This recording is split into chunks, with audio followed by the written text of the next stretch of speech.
Okay, folks, welcome here to Miami Children's Museum. My name is Brianna Ops, and I am the Associate Director of Theater, Education, and Arts here at Miami Children's Museum. And we're so excited to have you here for our quarterly conversation. This one today is called Food for Thought, Helping Children Navigate Their Body Image and Nutrition. Our quarterly conversations, you've guessed it, happen every quarter. And it is something for us that came to life through the pandemic. And we have discussed such topics as mental health post-pandemic in our children, December holidays, and looking at rituals and acceptance and teachings of other holidays different from your own. We have looked at how to be good allies to queer families and queer youth.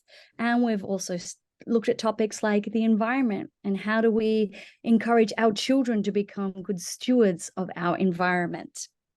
Our quarterly conversations are designed for all kinds of people. We look to tailor our conversations to parents, educators in formal settings such as schools, and informal settings such as museums. So without further ado, I'm going to introduce our team of panelists today. So I'm going to add them to the spotlight, and then I will introduce each of them individually so you know who they are and we can begin our conversation together.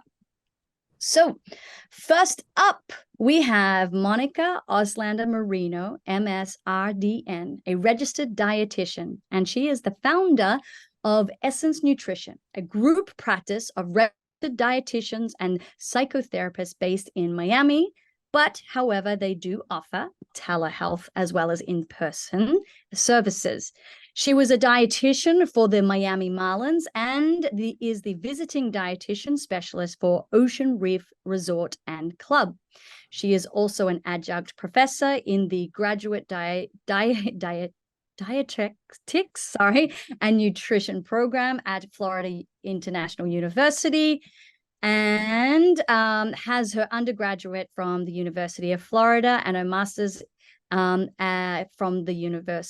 Florida International University as well. So welcome, Monica.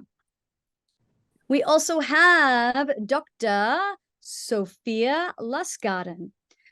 Now, she completed her undergraduate degree at Florida International University and earned a master's degree and a doctorate in psychology, in clinical psychology from Nova Southeastern University. She completed an internship during her degrees at the Renfrew Center for Eating Disorders. During her time at Renfrew, she was tasked with running the body image group, developing a deep passion and keen understanding for helping those suffering with body image related concerns. We also have Julie Rothenburg.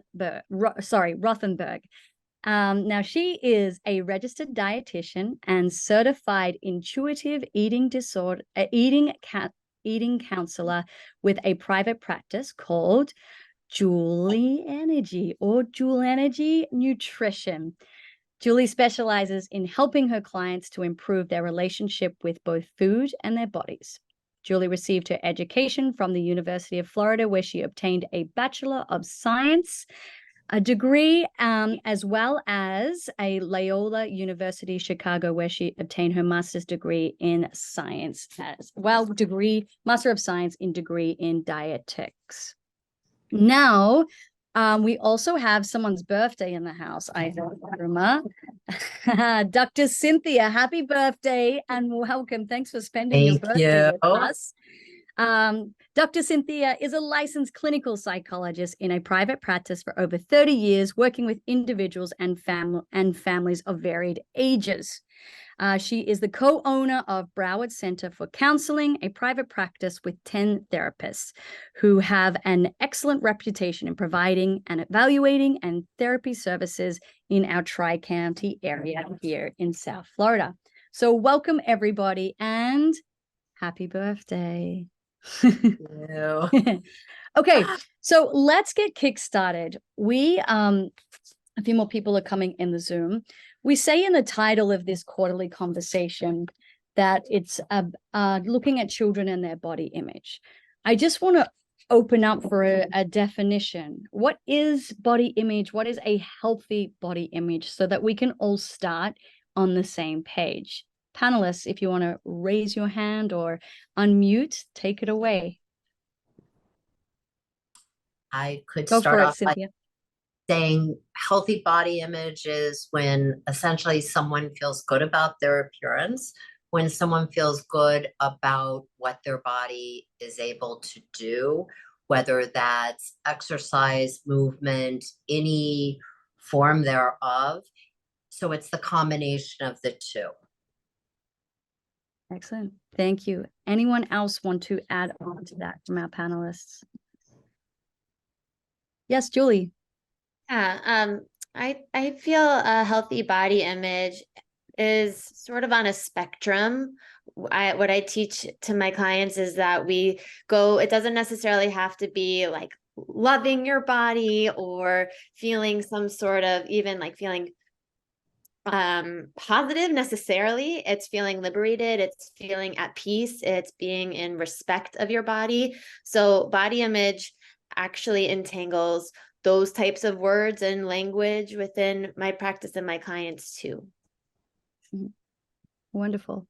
Monica or Sophia, would you like to add to that, or it was covered? I would echo what Julie said. When we talk about body image, everyone kind of shrinks away sometimes and thinks, well, I'm not going to love I don't want to be that body lover, skipping through the fields of daisies, celebrating, my body in the nude. And I think it's just a daily practice of acknowledging what your body has done and what it can do, with respect to food and movement at times, but also just in general functioning for activities of daily life.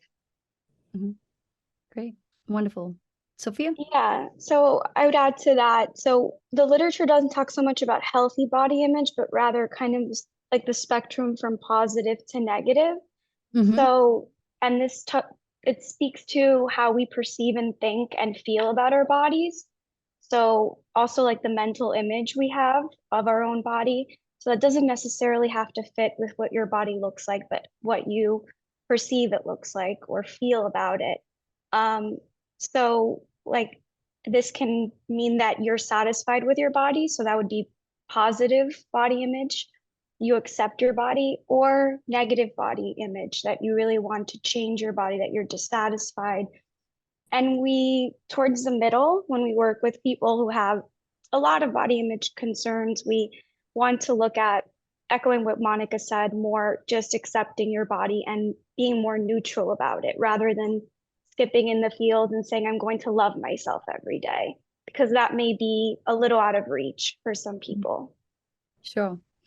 And so we talked earlier, the panelists, about the demographic here we have at the museum and most children's museums. So who we're pitching this conversation to, right? We're talking about children who are sort of 8 to 10 years and under. And so we talked about, and we would like to discuss now, the foundation, right? We are trying to create a foundation of positive relationships with food, positive relationships with body image, in children, in order to help them navigate the later years when they're bombarded by media and social media and everything that comes with tech time and so forth. So just to sort of kick us off, let's talk about some fundamental things on how we can create that strong foundation in our kids, whether it's our children ourselves or in an education setting. How do we start to begin to create these building blocks for them?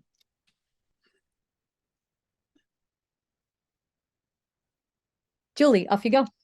All right, so I'll speak to the food aspect of this. And I think something that's super important is to start off by having a really stable message between the caregivers at home on what it feels like to have a positive relationship with food, and really have strong messaging. So, for example, using words like hunger and fullness from a really early age, even using words like satiety from a really early age. My 3-year-old knows that word, which is kind of funny. I don't know if she actually understands what satiety means, but we say, are you satiated? Does that make your tummy feel full? So even from a young age, we're teaching words like protein, carbs, and even fats, and getting really used to understanding what variety and fun looks like with food. So I would say starting the message as young as, it's not too young. It's never too young to start this messaging with children, and also just really fostering what they actually are born with, which is their intuitive eating. All infants are actually born intuitive eaters. So if we can continue to foster that, that actually supports a healthy relationship with food right off the bat.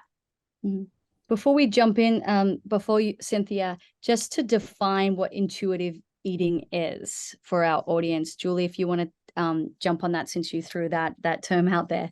Yeah, so intuitive eating is a nutrition philosophy based on 10 principles. It was created by 2 registered dietitians, Evelyn Triboli and Elise Reschi, and they developed this off of lots and lots of studies that were done over the years, and it's really blossomed into a wonderful, it's not, people think it's like a dieting program and things like that. It has nothing to do with dieting. In fact, it aligns with the modality of health at every size. And it's just a way to reignite joy into food again, and to really foster a healthy relationship with both food and the body. So I can throw the resources in there. They have a book, they have a textbook, there's intuitive eating counselors. It's grown into a really wonderful thing to really provide language about food and to teach about the body and its attunement to itself, and as it relates to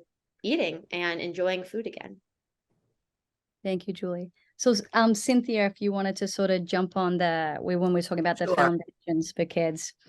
One of the things, just as Julie was saying, is you start really young with children.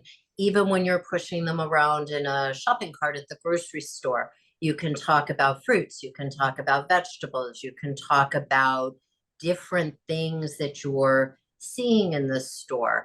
And while their language may not be fully developed, kids grasp a lot that we can't underestimate from a very young age. Kids observe through modeling and also verbal dialogue, and they integrate that into their system even when they're pre-verbal. And you continue sending those messages to them. And what I always will say to parents is, you talk about choices, different choices that they can make. You talk about different quantities with different foods, what you have more of, what you have less of. And the mindfulness or the awareness of what you're saying and what you're showing your children is really key to anything and everything as far as child rearing. Kids absorb everything. They sure do. Yeah. Yes, they do.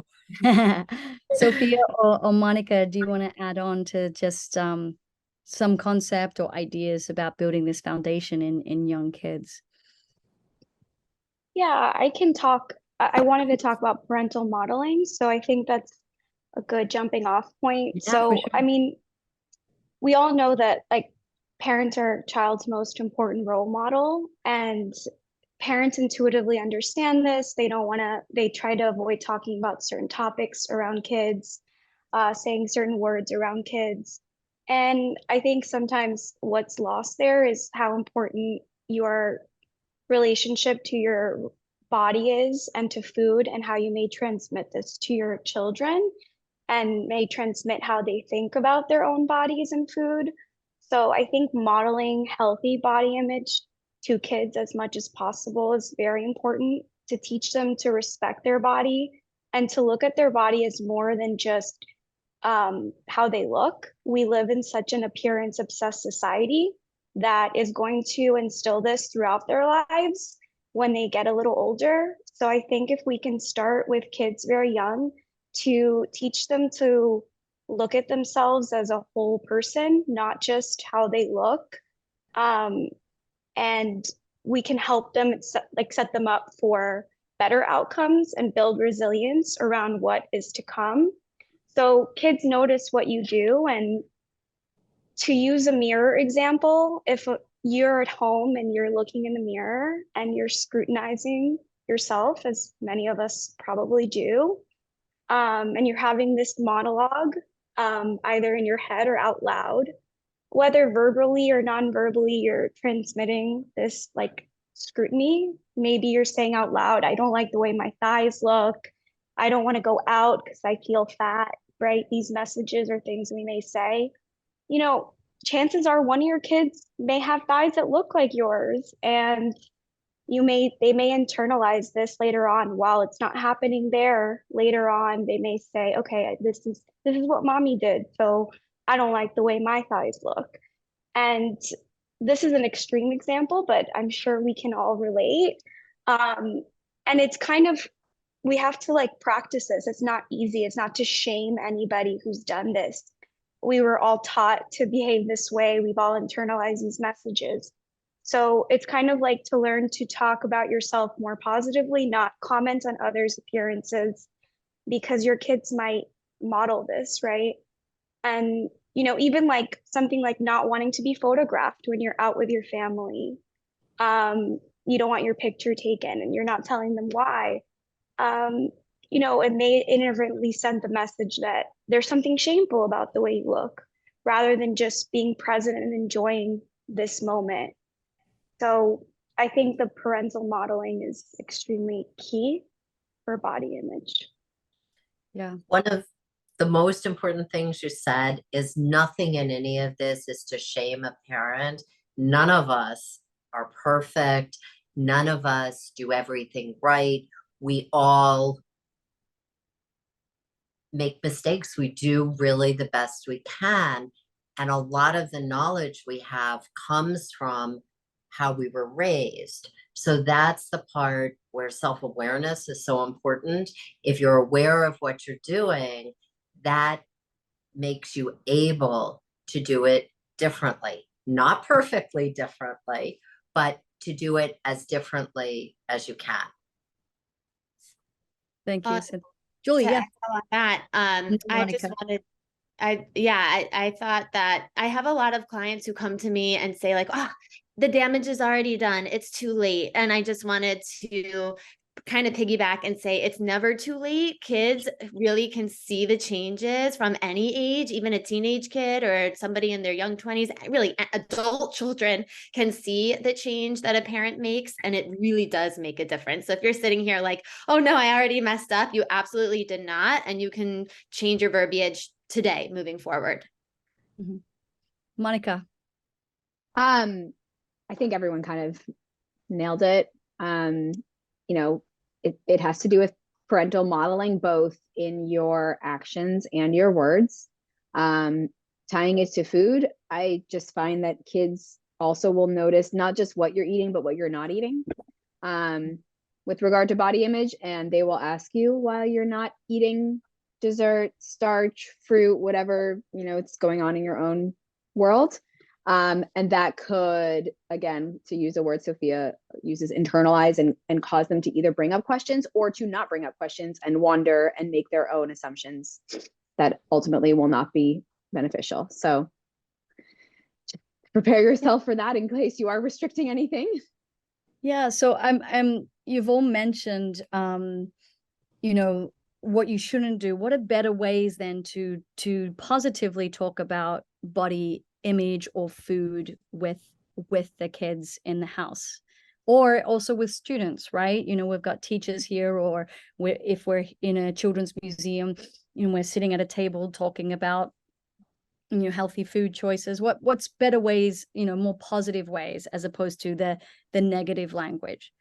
I don't even like the word healthy. I don't really use it around Yeah. it at all or around children. I like to focus on like straight up physiology, although you're not going to get far with that with a 3-year-old, but they don't realize that the food that you eat goes down and in, like, that's a really crazy concept for a 1-year-old's not going to really grasp that yet, but starting 2, 2.5, 3, 4, whatever age is appropriate, you can start to discuss metabolism, very basic and fun, with visual aids and cartoons and all the wonderful things that you guys are so amazing at that I'm so terrible at, ways to discuss and show digestion and metabolism, waste.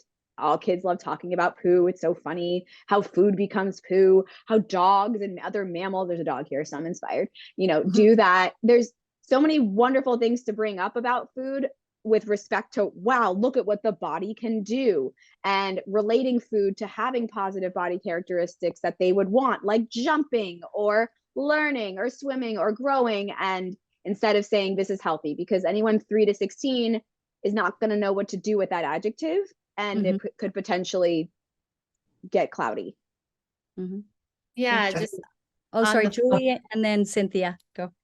on the food aspect, that I totally agree with Monica. And I think that talking about the functions of food is a really great way to phrase it, especially in a museum exhibit, to talk about, like, when you're eating pasta, this is the function that it provides to your body. And you can do it in any sort of, like, the most basic of, it helps you to run and jump and play, to it helps your brain think. And there's a lot of wonderful things I can see a museum exhibit doing with explaining the functions of food. And I also don't want anyone to forget that joy and pleasure is a function of food. And that would be really important to incorporate in an exhibit that's trying to, explain these things too. Yeah, so I Cynthia. definitely agree with this in terms of body functionality. A lot of the work that we do with older individuals who have issues with body image is around the function of the body and focusing more on what the body does. So what can your body do for you physically, internally, your senses, and shifting to this kind of language with kids can be very beneficial. So if you take nothing else, I would take this, because we use this with people with eating disorders too. And I think kids, very young kids, most of the research says that they already think about their body more in terms of what they can do with their body. So my hypothesis is they got it right before they're socialized in the ways that we are, to think only about our appearance, or mostly about our appearance. So if you can give voice to this, it doesn't have to be in a lecture, but if you're cuddling with your kids, or you're snuggling on the couch, and you say, wow, our bodies are so amazing. They let us cuddle together and, touch each other, and then we feel happy.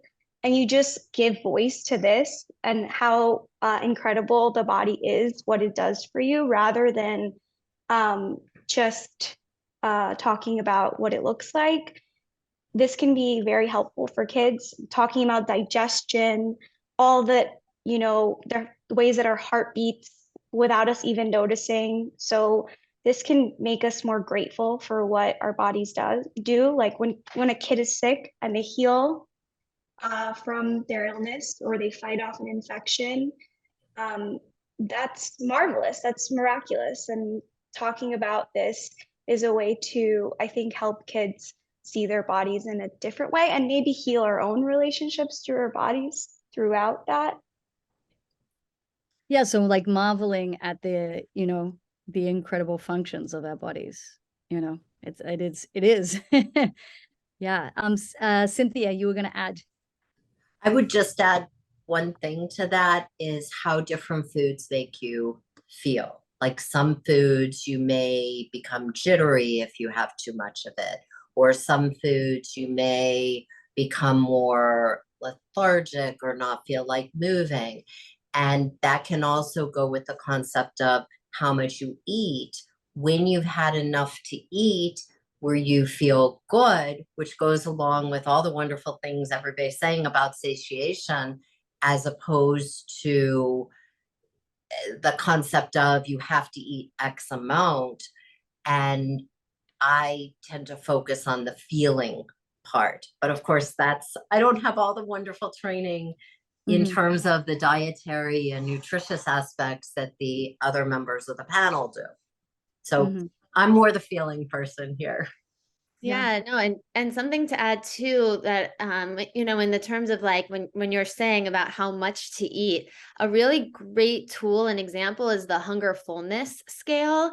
And that would be really awesome to include. You know, when people talk about like portions and stuff like that, I direct them right to everyone has their own portion, like control, if you may, even though I hate that word, because it's more your body controlling how much it eats based on how hungry it is and how full it is. So even just presenting information like that, I'd love to see. It goes from 0 to 10. You can make it look as creative as you want and show how the body goes from hungry to full, and even examples of what that feels like within the body. I feel like that's really valuable information to take away too.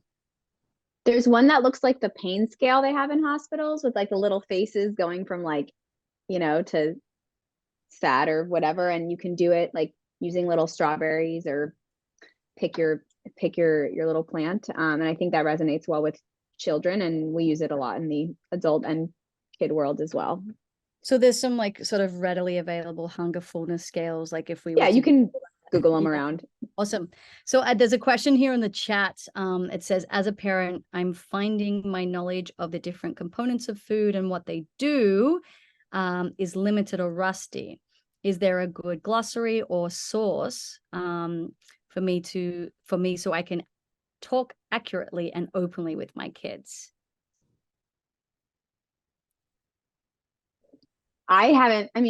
It's so hard to like attempt to kind of distill so much nuance into a worksheet or a resource. I wish there was, and then I could just be like, go to this website, like, let me take a nap. Unfortunately, it's, you know, you have kidseatright.org, which is a great start. And you have, can you say that again? Sorry. It's kidseatright.org. I think it's kidseatright.org. I always just Google Kids Eat Right. That's a good place where I like to start. But of course, then I start picking it apart in 1,000 ways, and then I hate it. So I don't love any of them besides Intuitive Eating or Body Kindness, which aren't written for children. They are written for adults. These are books and also podcasts, and they have all these spin-off great modalities of them. When I do education for kids, I have to literally do it from scratch and put together modules that take me hours and hours and hours to do, because there is no good resource. Sorry. Well, there you go. You've got your next project. Develop it, publish it.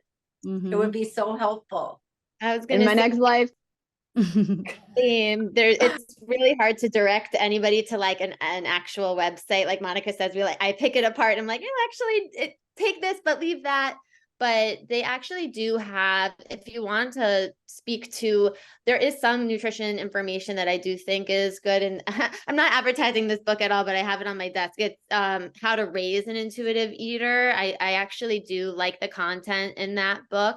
And I think it does have some good references to how to speak about nutrition and things like that. And then there's also an intuitive eating workbook for teens. It doesn't also just speak to like the nutrition component, but it has some good activities and stuff too in there. I'll put the resources in the chat at the end also.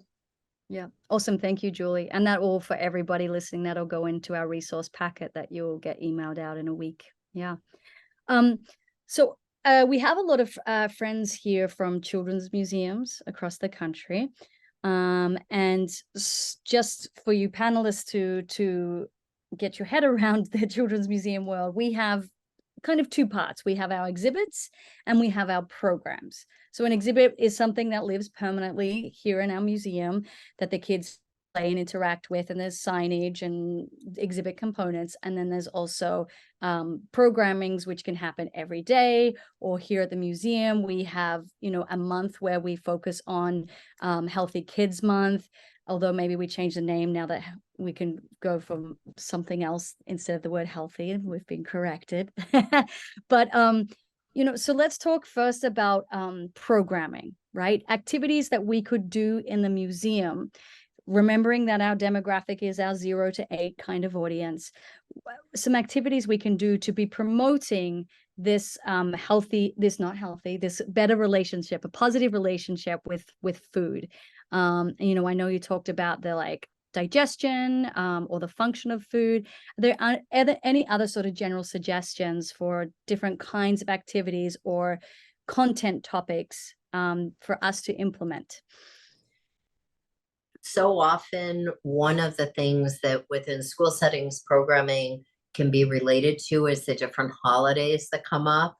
And holidays tend to be a particularly stressful time for people surrounding food.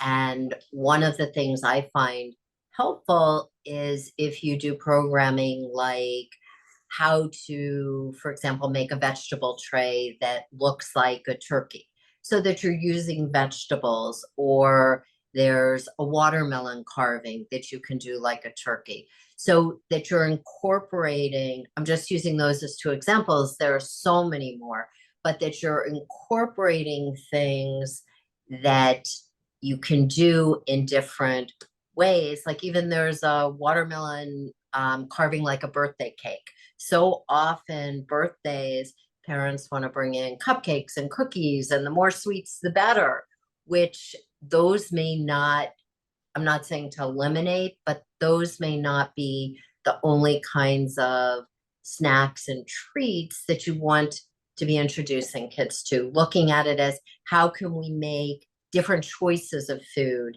every bit as fun as maybe that cupcake or the cake that's so pretty. Julie, did you have something? Yeah, I have a couple ideas. This is like my favorite thing is to create activities for kids and around food. But one thing I was thinking, if like for an exhibit or an activity in regards to body image, is to have like a room full of like a mirror. And something I do with my clients is like, it's called the petals of self-worth. And you have a flower basically, and with the petals, and on each petal, you write something you love about your body. And it doesn't have to be something physical. In fact, it could be something like functional. Like, I love that my body can jump. I love that my body can hug. Something like that. And then also practicing saying something positive. Again, it doesn't have to be or respectful or peaceful to your body, and it doesn't have to be physically related, but then practicing writing it out on a mirror for all to see, and changing the way that, adults or whoever looks in a mirror and then starts bashing themselves to then look at the mirror in a respectful way. So that's one of my ideas. And then a food related idea would be, I don't know if they're able to actually do food demos, but I find that kids love demos, and you can do smoothie demos, you can do energy ball demos. There's so many things that you can do. And one of my favorites is building a house with food, like a gingerbread house, but not even having it to be gingerbread, using graham crackers, using pretzels, all kinds of things, and then being able to kind of pick from all the different components and food groups too. So showing how you can build a house with all of the food groups. So those are just a few of my ideas. I'm stealing that one right now as I Steal them all. That's what we do for an event. Oh my, I love it. Sophia, you unmuted, then muted. Did you have something to say? No. Okay. Monica, did you have something? I was reminded the petals of self-worth. You can also, if you don't have access to flowers and you don't want them peeling things, you could do it with a mason jar. We do body parts in a jar, and this is the jar that makes up you, and then use the jar to make something fun, like overnight oats, or you could do a plant-based thing if you don't want to deal with food. So, all of these wonderful things that make up you and all the wonderful things that your body can do. So that's just a common one that I use. And then another one with bananas, which are cheap, easy, fun, accessible, affordable, is writing all of the things about someone's self-worth or body, or, just anything wonderful about them. And then you peel back the layers and you see how many, because, you can actually peel a banana on like a lot of different layers if you're being very fine motor skill about it. So, and then you get to eat the banana. So it's kind of fun. Yeah, great. Some really wonderful concrete suggestions, for us all. I was going to just ask about we had a question here about like exhibits. Most a lot of children's museums have a grocery store within their museum. What are some, whether it's signage to have up around an exhibit, or ideas for activities within a fake grocery store, which can also be replicated in a real one, as someone was mentioning at the beginning, right? Talking about choices as you're walking through the grocery store. Just some ideas for, you're in this fake grocery store or real one, what signage we could put up for, promoting this positive relationship with food and body image, and also, an activity or activities that could happen within the Children's Museum grocery store. Julie, go for it. Yeah, something that we were talking about, on our previous call, we were talking about just making it as realistic as possible. Like, don't have messaging in the museum that has nothing to do with the real grocery store, which means, like, as I kind of said before, if there's Oreos in the grocery store, make Oreos in the museum exhibit as well. Oreos have a place. They have a big function as part of our pantries and in our lives. And so I don't love the messaging of just shop around the perimeter. No, shop around all of the aisles. And so I think it'd be really cool to like have a cart and be able to shop through all of the aisles. And maybe like as you pick up a food, it talks about the function of that food, whether it's like on the wall or shelf or whatever it is. And then a kid is able to sort of like go through, pick up a food and be like, oh, Oreos can help give me energy, put it in the cart and move on. And then you get your apple. Apples can help me have a bowel movement, and just like noticing how there's functioning for all the foods that they put in their cart. Mm-hmm. I would want to make sure that the cultural grocery like items that are reflected in, the demographic of where your center is are reflected there, so children and adults can feel at home and safe in those aisles and like, wow, they did something for me. So, I would appreciate kosher options, or for kids my son has food allergies. So I'm like the allergy mom, like, oh, they have sunflower seed butter. Like, how nice they're considering that. These are things that you probably wouldn't consider unless you consulted a dietitian or some kind of specialized food consultant in your area for, and can really, be something really special to add to your grocery like exhibit. But I also think, yeah, like in an all foods fit approach, which is what Julie and I operate under, all foods fit, healthy, quote, whatever that means, or not. And a lot of cultural foods are not healthy. So if you exclude them, that can kind of be a little stigmatizing. Yeah. Great. So another piece that you can incorporate is the different senses. A lot of times I hear from parents that their children are really picky eaters. They won't eat this, they won't eat that. How do you manage it? And from a psychological perspective, it's figuring out, is it the texture? Is it the taste? Is it the smell? What is it that they're reacting to? Is it how it feels when it goes in their stomach? So I might suggest also incorporating that into some of the work that you do. Yeah, and on the topic, we had a couple of questions about picky eating.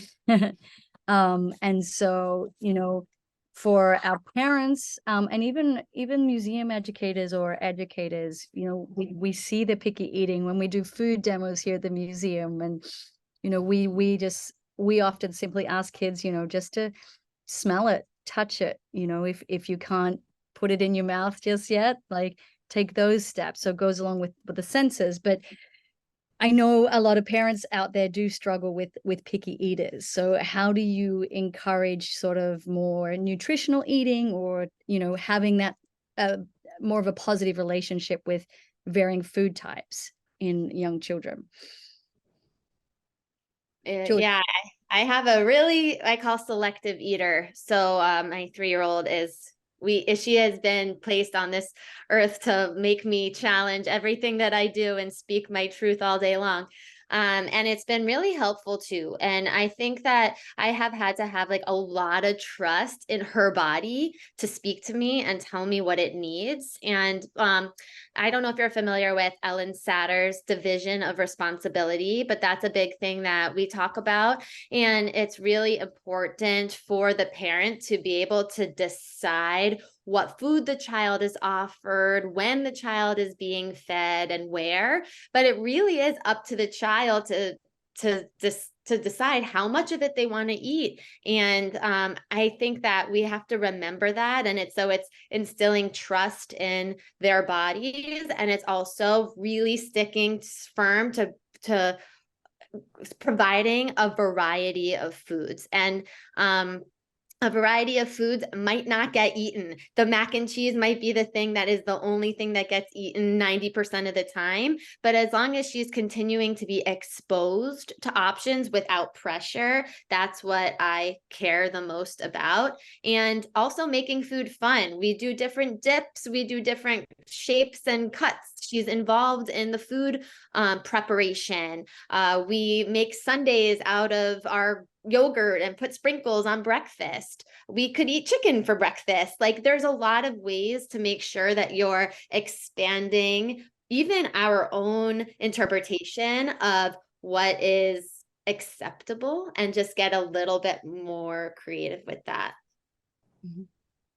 Monica. You got to lower the pressure on caregivers. I just left a client home today where I said, she's like, these stupid lunch boxes now, they have these compartments and nothing fits in them. And I said, yeah, those were designed for certain Asian cultures with rice and sushi. I go, what did your lunchbox look like growing up? Because mine was a Publix bag wrapped up. And she goes, mine was a brown bag. And I said, why does food have to be so exciting and colorful and yes, like for amazing if you're doing that. But, I think taking the pressure off of these caregivers to create these momentous, involved, detailed breakfast, lunch, snacks, and dinners that look like Stonehenge, sometimes kids will surprise you with the stuff they want. If it's just watermelon wedges that they can hold, great. You don't need to be, making them into Elsa's castle unless you really want to and you like that. And of course, I'm speaking to an audience who thinks that's like really awesome. I'm just so bad at that for my own kids.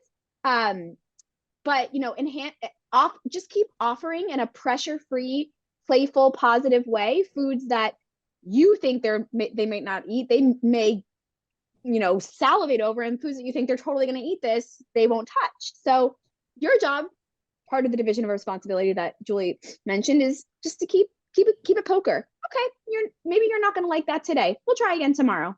That's all. But research has shown it takes like some ridiculous amount, like 33 exposures to like maybe in a neurotypical kid get a bite. So stay cool. And I think going along with what you just said, not making food a control issue. I always say, if you're battling for control with your child, you're going to lose. So not to have that as I always lose piece. You're going to always. They can hold out much longer than a parent can. So using phrases like, okay, well, maybe next time, or all right, we'll see. Being as non-controlling as possible and not pushing, you have to eat this or you have to eat more of this. The authoritarian approach does not work. It does with not. anyone. Right. Humans don't like to be told what to do. It's like this thing. I have to like come to terms with it, especially small ones. But you can get a desired outcome if you relinquish and surrender sometimes. I guess this is psychology. I guess this is the Ph.D. That's exactly what I'm saying. Yeah. And even, I know this is a tactic that I use too, and it really helps. I'm probably like other children. My daughter loves cookies and cakes and all kinds of things. And I put it on her dinner plate, and it's just like not a thing. It's not, if you eat this, then you eat that. It's have your cookie and have your chicken. And it's just this, like, I don't make it this like big treat thing. That's not, I don't think that we need to reward eating food with another food. It's just like, here's your neutral territory. And then there are times where, like in the division of responsibility, that food might not be offered. And so instead of saying like, no, that's a treat for later or whatever, I just say, that's not on the menu right now. And we move on. Yeah, great. I was going to ask, you know, kids from an early age, right, do get exposed to not so great messaging, right, to do with body image. And so I just wonder, are there any tips to avoid that?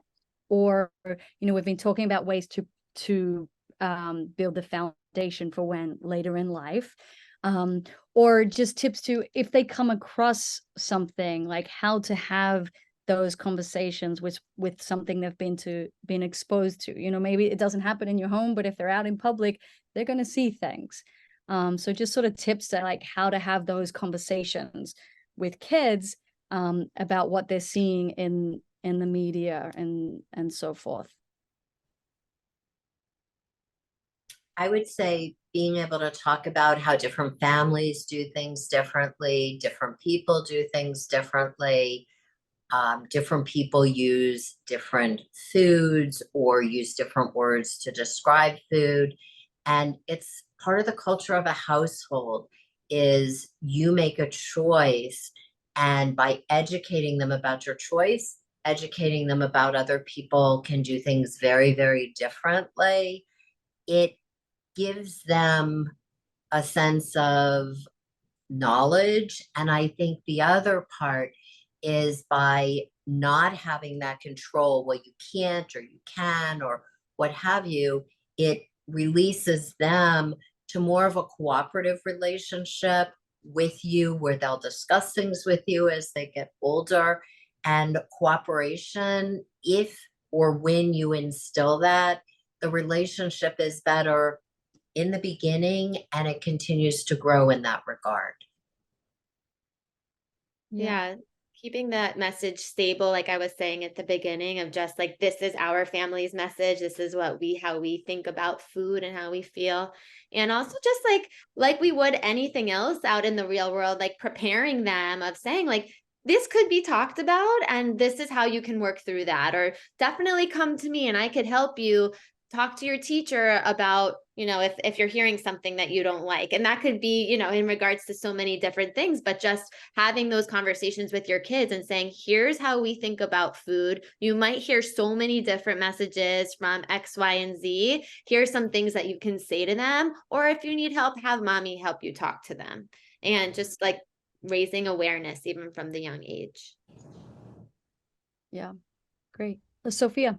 Yeah, I think also, kids might hear something that hurts their feelings and you want to create a safe space for your kids to come to you and talk to you about something that comes up that hurts them, even if it's negative, and kind of watch the way you respond to it, because it's very easy to say to your child, like, if your child says to you, like, I feel fat, or so-and-so called me fat, like, it's very simple. Like, we want to jump and give a solution to the problem and say, you're not fat, you're beautiful. And like, what message are we sending? Is that like fat is not beautiful, or that fat is bad and like we can't say that word, even through something like well-intentioned like that, rather than opening up the conversation, like as we therapists do, is what made you feel that way, and becoming curious about what happened and what's going on within them or that caused that reaction.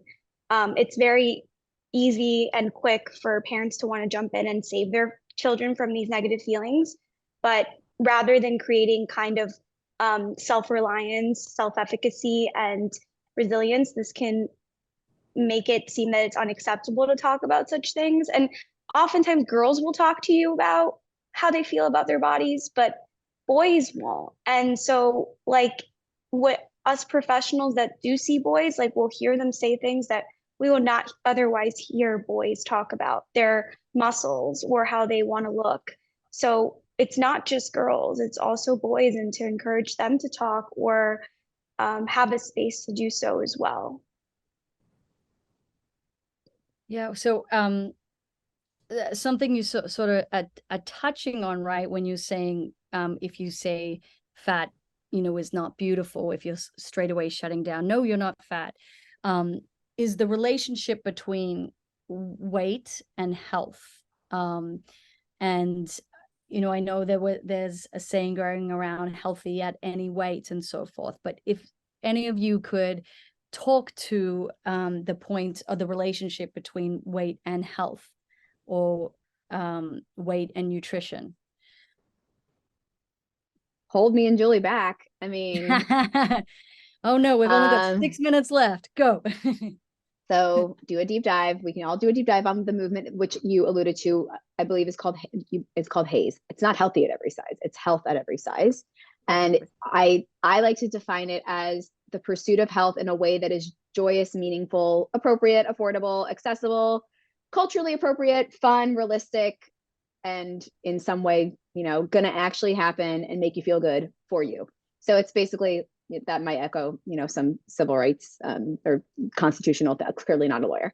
So it doesn't mean healthy at every size. And there is most science is weight biased and weight based, and that we now are finding out. And for those of us in the know, no, it is wrong.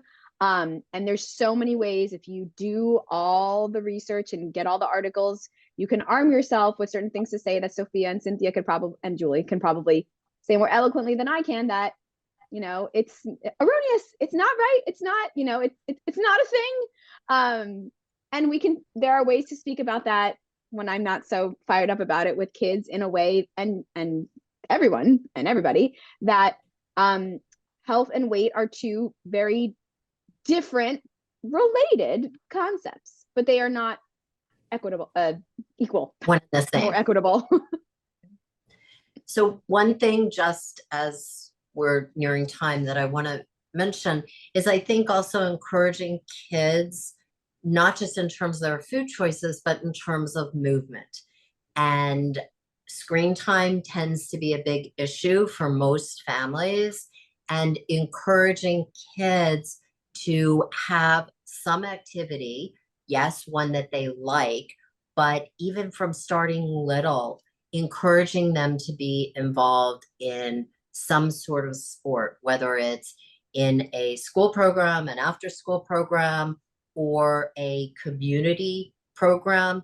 Research in psychology has shown your kids that are involved in sports, and it doesn't mean they have to be athletic per se, but kids that are involved in sports tend to have a different respect for their bodies as teenagers, particularly with regard to substances. And it's, again, giving a choice, but being able to say, we need to find something where you're moving, not just sitting in front of the screen or sitting in front of the TV. Yeah, great. And Julie? Yeah, it's so important for me, I try to convey that weight and health are mutually exclusive, and that there's so many other indicators of health that are so much more important to look at. And that would be like lab values and various health exams, physical exams, mental health exams. There's so many other, we had gotten a question about fitness goals that didn't have to do with weight, and that, thinking about all of these things, can you run a certain amount? Can you lift a certain amount? Are you agile? Are you flexible? Are you seeking joy from this movement? So in answer to the question about weight, I don't look at that as an indicator of health. You can be any weight and have an array of health issues. So it's really important to look more at the science from within, and like I said, those actual indicators like lab values. And I agree. It's also just teaching kids about the joys of movement, if we're talking about movement. And even if it's not a sport, helping a kid to enjoy going for a walk after dinner, just learning how walking around a mall, if that's what the kid wants to do. But really focusing on so many of these other factors than weight. And last point on children and weight is that children are growing. I get I'm amped up and fired up because children bodies are meant to change, bodies are meant to grow. Your child is going to grow taller with their weight. So to be focusing on weight and not focusing on so many of these other factors, you're doing your child a disservice, because they're going to change. Their bodies are changing as we speak, and they might need that weight. It's not a proportionate, evolution. Sometimes it's more weight than height or something like that. And so that's just not a good indicator for me either. Great. So just before we wrap up, we've got just a minute left, but there is, if you have any quick ideas for this final question that's in the chat here, from one of our children's museums, to share with staff, right? Some quick think guides and resources to share with staff to arm them with the right tools for planning or implementing programs or conversations, either, at home or in museums or classrooms. They said they like Kids Eat in Colors, guides on how to have, and there's a few more popping up in there. Thank you, Monica. Guides on how to talk to children about different food. Are there any other guides, resources that you recommend, or guides on talking about body image? They have a big team that works in the museum, so having resources to point them in the right direction.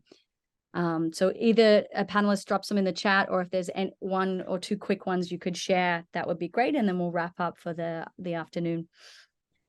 You could also go down the hashtag rabbit hole of like hashtag pediatric dietitian, kids nutrition. And obviously with, you have to filter some of that. It's not all kosher according to like me and Julie and Cynthia and Sofia's intuitive eating values. But you're probably, at this point, you can probably sniff out what isn't appropriate and what is positive, inspiring, compassionate in the realm of nutrition and body image. Those are just some of my favorites off the top of my head. I don't have social media right now. I actually am on a holiday, which has been very nice. But those are the ones I remember. Great. And I don't know, do you want me to put it in the chat, or just are you going to email out some resources after? We'll also email after. Okay, so, but if there's one that stands out to you that to mention now, that's great as well. The workbooks, they have the intuitive eating workbooks, both for teens and regular, the Raising Intuitive Eaters, and then the intuitive eating book. So that's the whole gamut of intuitive eating. But then some people that I like to look at, follow their things and align with, are Marcy Evans. She's really great with body image. The account Sunny Side Up Nutrition, Anna Lutz, Alyssa Rumsey's great, Christy Harrison's great, and Rebecca Scritchfield.